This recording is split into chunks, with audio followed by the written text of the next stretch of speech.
Hey, what's going on guys, it's Kyle Watts. So back in late February when I first tried out the Sony ZV-E1, this camera had so many things that I really liked, but the only thing that it was missing was 120 frames per second in 4K. Well, today the firmware update for 120 frames per second for this camera is now available. So let's get right into this video. Let's figure out what we need to do to download that firmware update and how to get it in this camera and working. All right, so the first thing we need to do is open up that Sony's Creator Cloud website. I do have the link down in my description if you need to find it that way. So on this website, that's where we're gonna be able to download the firmware update for the Sony ZV-E1. So let's get that all pulled up here. All right, so downloading this firmware update is actually really simple. It's really only just like 2 steps.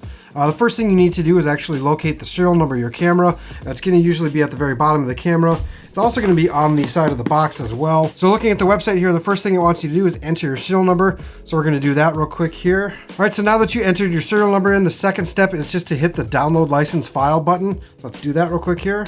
So after you hit the download license file, it's gonna prompt you downloading the file. You're gonna hit okay on that as well. All right, now it's downloaded, so that was that easy. So next step I'm gonna do is actually just drag that onto my desktop here. All right, so the third step is all you have to do is take this SD card from your camera. I would recommend formatting it on your camera first, and then you just put that into your computer and drag that DAT file into your SD card.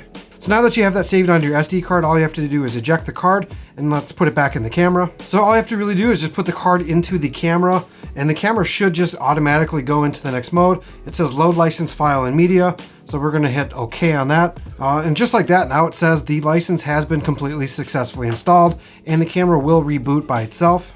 All right, so now it's rebooted. We're gonna check to make sure that it is in there. So we're gonna go to the file shooting menu. All right, so we're gonna open up the movie settings, which is gonna be under the file format.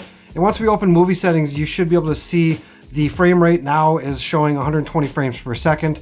So now you have 120 frames per second. So once you've selected 120 frames per second, the next one down is the record setting. You can change that from 8-bit or 10-bit. I would obviously recommend using 10-bit because that's gonna give you the best looking image with the most amount of colors. All right, so that's the entire firmware update. It was that easy to do.